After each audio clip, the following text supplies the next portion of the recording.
క్రీస్తునామానికి మహిమ ఘనత ప్రభావాలు కలుగును గాక.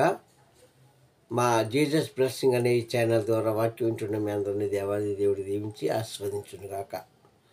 ప్రియ సంగమం, మీ అందరూ కూడా బాగున్నారు కదా. దేవుని యొక్క కృపా వాత్సల్యత మీ అందరి మీద సదా నిచ్చును గాక. మరి అలాగే మా జీసస్ బ్లెస్సింగ్ అనే ఛానల్ని సబ్స్క్రైబ్ చేసుకోలేని వారు చేసుకొని వాక్యానికి లైక్ చేసి షేర్ చేయండి. ఈరోజు దేవుని యొక్క వర్తమానం ఏమిటంటే ఏక మనసు కలిగి ఉండుట. దేవుని స్తోత్రం, హల్లెలూయా. సర్వసాధారణంగా మన లోకంలో ఒక కార్యం చేయడానికి కానీ, కార్యం తలంపు పెట్టినప్పుడు కానీ, లేకుంటే ఎక్కడికైనా వెళ్ళాలనేటప్పుడు కానీ, ఎవరినన్నా కలుసుకోవాలనేటప్పుడు కానీ ఒకే మనసు కలిగి ఉంటాం. అంటే గురి కలిగి ఉంటాం అదే పని మీద. ఆ కార్యం అయిన వరకు కూడా మనము ఒకే మనసు మీద, ఒకే మనసుతో, ఒకే మాట మీద ఉంటాం. ఇది లోకానుసారమైన ఆశ. కానీ దేవుడు అంటున్నాడు, దేవుని దగ్గర మనం ఏదైనా కోరుకునేటప్పుడు రెండు మనసు కలిగిన మనసు ఉండకూడదంట. రెండు తలంపులు కలిగిన, రెండు ఉద్దేశాలు కలిగిన మనస్తత్వం ఉండకూడదంట. అలాగ ఉండినప్పుడు అది దొరుకుతుంది, లేకుంటే లేదు. కనుక వాక్యం ఏం బోధిస్తుందంటే, నీవు దేవుడి దగ్గర ఏదైనా అడిగినప్పుడు ఏక మనసుతో అడిగితే అది ఖచ్చితంగా దేవుడు ధారాళంగా ఇస్తాడని వాక్యం ద్వారా మాట్లాడుతున్నాడు. దేవునికి మహిమ కలుగును గాక. ఈరోజు ప్రియ సంగమా, లోకంలో చాలామందికి రెండు తలంపులు కలిగిన ఉద్దేశాలు, రెండు మార్గాలు ఉన్నాయి కనుకనే కొన్నిసార్లు వారు అపజయం పాలవుతున్నారు. కొంతమంది జయం పొందుకోవచ్చు, కానీ అది సంపూర్ణమైన జయము కాదు. అపజయం పాలైపోతుంటారు. అవుతుందా అవదా, కాదా అవునా, ఇస్తారా ఎవరా, జరుగుతుందా జరగదా అన్న ఇలాంటి ప్రశ్నల్లోనే మానవుని యొక్క జీవితము చాలా మటుకు లోనైపోతుంటుంది.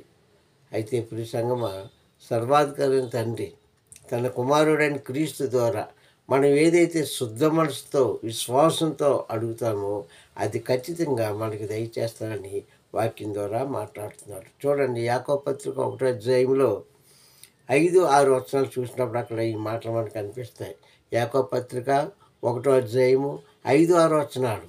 అక్కడ ఏముందంటే, మీలో ఎవరికైనా జ్ఞానము కొదువై ఉండిన ఎడల క్రీస్తుని అడగండి, దేవుని అడగండి, అప్పుడు ఆయన మీకు అది ధారాళంగా దయచేస్తాడు అంటూ.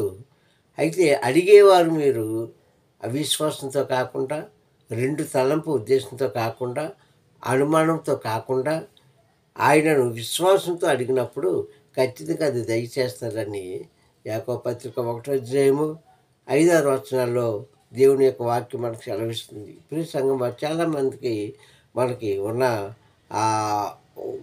ఒక్కొక్కసారి పొరపాటు జరిగిన వాక్యం ఏమిటంటే, మనం ముందు చెప్పుకున్నట్లుగా ఒక దగ్గరికి వెళ్తున్నాము, వాళ్ళు ఇస్తారా ఇవ్వరా, అవుతుందా అవదా అన్న అనుమానంతో మనం వెళ్తూ ఉంటాం. అది ఏ కార్యమైనా కావచ్చు. కానీ దేవుడి దగ్గరికి వచ్చేటప్పుడు జరుగుతుంది అని ఖచ్చితంగా మనం రావాలంట. అయితే అప్పటికే జరగపోవచ్చు, ఆ రోజుకి నువ్వు మనం దాన్ని దక్కించుకోలేకపోవచ్చు. కానీ అడిగింది ఖచ్చితంగా దేవుడు ఇస్తాడని వాక్య ద్వారా మాట్లాడుతున్నాడు. అయితే అడిగేవారు ఎలా ఉండాలంట? విశ్వాసంతో అడగాలంట. దేవుని స్తోత్రం, హల్లెలూయా. పొందుకున్నాము అని అడగాలంట. ప్రియ సంగమా, అందుకే అడుగుడి ఇవ్వబడును అన్న మాటకి సాదృశ్యంగా ఈ మాట దేవుడు మనకి చూపిస్తున్నాడు. చాలామంది మనం ఇలాంటి విషయాల్లో కొంచెం వెనకంజానే అనుకోవచ్చు. ఎందుకంటే ఒక్కొక్కసారి కార్యం జరగవచ్చు, జరగపోవచ్చు. అంత మాత్రం మనలో ఏముంటుంది? అల్ప విశ్వాసం వచ్చేస్తుంది, దిమాన్స్కు వచ్చేస్తుంది, రెండు మనసులు కలిగిన ఉద్దేశాలు వచ్చేస్తాయి. అలా కాకుండా, ప్రభువా ఇదిగో నిన్ను నేను ముందు పెట్టి వెళుతున్నాను, సైన్యములకు అధిపతియగు యెహోవా నా ముందు నీవు నడుస్తున్నావు, నీ వెనక నేనున్నాను, కనుక నాకు కార్య సాధన జరుగుతుంది అని విశ్వాసం తెలితేనంట సర్వాధికారైన తండ్రి ఖచ్చితంగా కొంచెం ఆలస్యమైన మనం అనుకున్న కార్యము అత్యధికంగా జరిగిస్తాడంట. అందుకంటున్నా ధారాళంగా ఇవ్వబడును, దేవుని స్తోత్రం, హల్లెలూయా. ప్రియ సంగమా, ఈరోజు నువ్వు ఏ కొదువులో ఉన్నావో, నేను ఏ కొదువులో ఉన్నానో, ఎవరు ఏ కొదువులో ఉన్నారో మనకు మాత్రమే తెలుసు. ఎందుకంటే మన అంతరంగంలో ఉన్న భావం, మన అంతరంగంలో ఉన్న బాధ, మన మన అంతరంగంలో ఉన్న అవసరత మనకు మాత్రమే తెలుసు. చెబితే తప్ప ఎవరికీ తెలియదు. అయితే కొంతమంది కొన్ని కొన్ని విషయాలు బయటికి చెప్పుకుంటారు, కొంతమంది చెప్పుకోలేరు. కానీ హృదయ రహస్యాలు ఎరిగిన తండ్రికి సమస్తము తెలుసు. తన బిడ్డలు కష్టపడుట, తన బిడ్డలు బాధపడుట, తన బిడ్డలు ఓడిపోవుట ఆయనకి ఇష్టం కాదు. అయితే అడగండి అన్నాడు కనుక ఎలాగ అడగాలంటున్నాడు? విశ్వాసంతో అడగాలంట.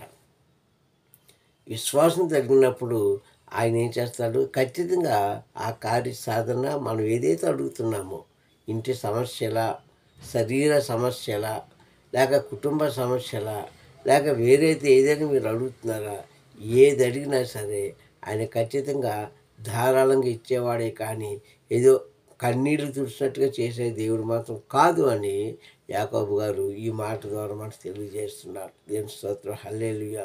క్రీస్తు యొక్క శిష్యుల్లో ఒకడైనటువంటి యాకోబు గారు చెప్తున్న మాట ఈరోజు ఖచ్చితంగా మనం నమ్మాలి. ఒకవేళ నీ జీవితంలో ఎప్పుడైనా ఆ మాట నీవు కొట్టివేయబడితే ఇప్పుడే నమ్ము.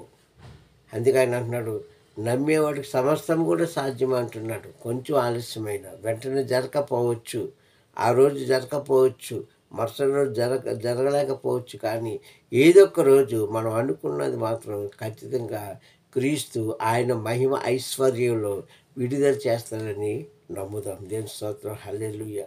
మీరు సంఘం ఈరోజు ప్రపంచంలో చూస్తే చాలామంది ఇలాగ అడగక అడిగి అవిశ్వాసంలో పడిపోతూ పోగొట్టుకుంటున్నారేమో. కానీ ప్రియ సహోదరుడా, నీవు అడుగుతున్నది ఏదైతే అడుగుతున్నావో, విశ్వాసంతో అడుగుతున్నావు, అదే విశ్వాసంతో కార్యం జరిగే వరకు కూడా కడ వరకు నిలబడమని నేను ఈ వాక్యం ద్వారా మీకు హెచ్చరిస్తున్నాను.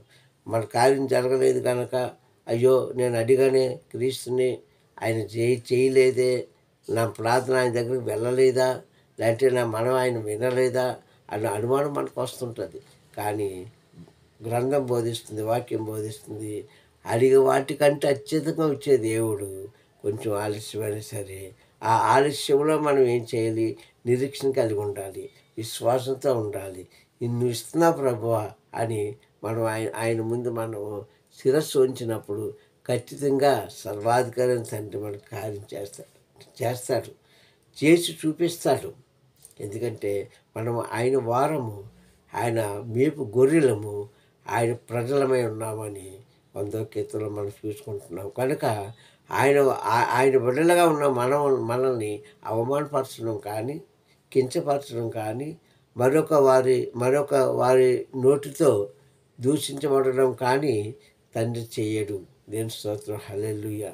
ప్రియ సంగమా, ప్రియ సహోదరుడా, ఈ వాక్యం వింటున్న మీరు ఎన్నోసార్లు పడిపోవచ్చు, ఎన్నోసార్లు ఓడిపోవచ్చు, ఎన్నోసార్లు దిగాలు పడిపోవచ్చు, ఎన్నోసార్లు అప్పుల పాలైపోవచ్చు, ఎన్నోసార్లు అనారోగ్యానికి గురి కావచ్చు, ఎన్నోసార్లు అవమానపడవచ్చు. కానీ ఒక్క రోజు వస్తుంది, ఆ మంచి రోజున దేవుడు మనల్ని అన్నిటిలో కూడా విజయం కలిగించి ఒప్పిస్తాడని కాపాడుతాడని నమ్మమని వాక్యం ద్వారా మీకు బోధిస్తున్నాను. దేవుని స్తోత్రం, హల్లెలూయా. అది కానీ ఖచ్చితంగా చెప్తున్నానండి, మీలో ఎవరికైనా జ్ఞానం కొదువైన ఎడలన్నాడు. ఎందుకంటే మానవుడు మంచి మార్గంలో నడవాలంటే ముందుగా కావాల్సింది డబ్బు కాదు, ఆస్తులు అంతస్తులు కాదు, అధికారం కాదు, కానీ జ్ఞానము.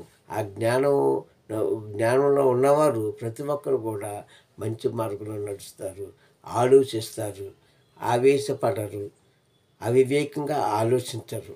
కనుక దేవుడి దగ్గర మనము అయితే చాలామంది నేను చాలా జ్ఞానవంతుని అనుకుంటుంటారు కదా. కానీ దేవుడు అన్నాడు, ఈ లోకంలో మీరు సంపాదించుకున్న జ్ఞానం ఏదైతే ఉందో, డబ్బు ద్వారా సంపాదించుకున్నదా, అధికారం ద్వారా సంపాదించుకున్నదా, ఆస్తి ద్వారా సంపాదించుకున్నదా, మరి నీవు ఎలాగైతే జ్ఞానం సంపాదించుకుంటున్నావో అదంతా కలిపి చూస్తే నా దగ్గర వ్యాపకాయంతా కూడా లేదు, పెరితనంతో సమానం అంటున్నాడు ప్రభు.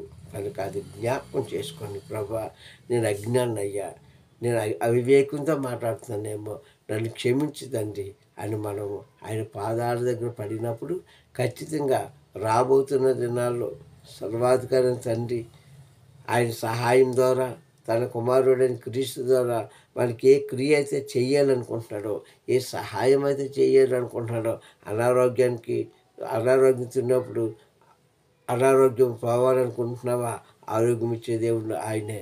ఆకలి తప్పుతున్నప్పుడు ఆకలి తప్పులు తీర్చినవాడు ఆయనే.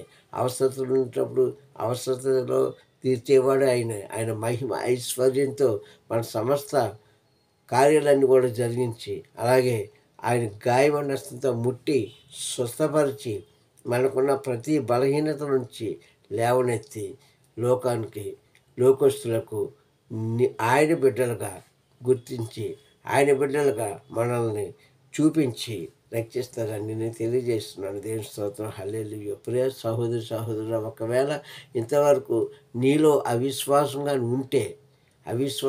ఉంటే ఎందుకంటే సర్వసాధారణంగా మనిషికి అవిశ్వాసం అనేది ముందుగా వచ్చేద్దండి. ఎందుకంటే కార్యం జరగలేదనుకో ఎవరికైనా బాధ కలుగుతుంది. ఏంటి, నేను ప్రభు దగ్గర ప్రార్థించాను, కన్నీరు కార్చాను, ఉపవాసం ఉన్నాను, ఎన్నో చేశాను, ప్రభా నాకెందుకు ఈ కార్యం జరగలేదు, నా తోటి వరకు ఎందుకు జరిగింది, నాకెందుకు జరగలేదు అన్న ఆలోచన రాకుండా ఉండదు ఎవరికైనాను. కానీ అలాంటి సమయంలో కొంచెం ఓపికతో ఆయన దగ్గర మనం కనిపెట్టుకుని ఉంటే అప్పుడు ఖచ్చితంగా చూస్తున్న దేవుడు, వింటున్న దేవుడు మనకి కార్యం చేసి కార్యసాధనంగా మార్చి ఆయన మనల్ని రక్షిస్తాడని మీకు తెలియజేస్తున్నాను. దేవుడి స్తోత్రం. హల్లెలూయా. కావున ప్రియ సహోదరుడా, మీరు ఏదైతే ఆశిస్తున్నారో ఈ యొక్క సమయంలో దేవుడి దగ్గర మొరపెట్టండి, దేవుడిని అడగండి, దేవుడికి విజ్ఞాపన చేయండి.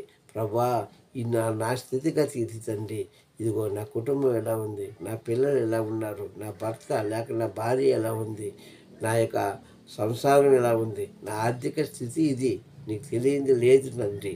కనుక నీచిత్తమైతే మా స్థితిగతులను మార్చి ఎదుటి వారి దగ్గర మమ్మల్ని అవమానపడనీయకుండా, సిగ్గుపడనీయకుండా, తల దించుకునే పరిస్థితి రానియకుండా మమ్మల్ని మా బిడ్డలు మీరు దీవించండి అంటే ఖచ్చితంగా ఆయనకు లోబడినప్పుడు ఖచ్చితంగా కార్యం చేసి మనల్ని దీవించి రక్షిస్తారని తెలియజేస్తున్నాను. ప్రియ సంగమా, ఇప్పటికైనా మించి పొందలేదు. మన జ్ఞానవంతులేం కాదు. ఎందుకంటే మనకి జ్ఞానం రావాలన్నా దేవుడి దగ్గర నుంచే రావాలి, అలాగే సంపద రావాలన్నా దేవుడి దగ్గర నుంచే రావాలి, అలాగే బుద్ధి వివేకం రావాలన్నా దేవుడి దగ్గర నుంచే రావాలి. అంతే తప్ప మానవుడిగా జయించింది ఏమీ లేదు. ఇప్పుడే కాదు, అప్పుడే కాదు, ఎప్పుడు కూడా లేడు. కనుక మనం ఈ వాక్యాన్ని నమ్ముదాము, వాక్యానుసారంగా జీవిద్దాము, దేవుని యొక్క నామాన్ని కనపరుచుకుందాము. ఆయన ఇచ్చే మహిమ ఐశ్వర్యంలో ఆయన సమస్తం కూడా మనం పొందుకొని దేవుడికి మేలుకరంగా మనం జీవిద్దామని తెలియజేస్తున్నాను. ప్రార్థన చేసుకుందాం. పరిశుద్ధుడా, ప్రేమ నమ్మకం కలిగిన దేవాన్ని పొందాము. ఈ సమయంలో నీ వాక్ ద్వారా మాతో మాట్లాడినందుకు స్తోత్రం. నిజమే తండ్రి యేసయ్య, వాళ్ళు ఎవ్వరిని కూడా తండ్రి మేము జ్ఞానవంతులం కాదు, అజ్ఞానవంతులమే తండ్రి. అయ్యా, ఆనాడు మా పూర్వీకులు కూడా తండ్రి జ్ఞానవంతులని విరవీగారే, కానీ ఎవరిలో కూడా జ్ఞానం అనే దీపం లేదు.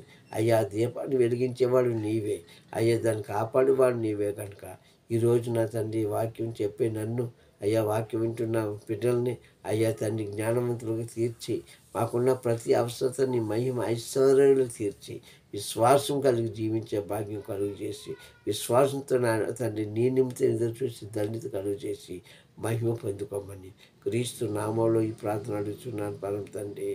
ఆమేన్. మీ అందరికి మరొకసారి ప్రభు నామ వందనాలు. సర్వాధికారి తండ్రి మిమ్మల్ని సదా దీవించునుగాక. ఆమేన్.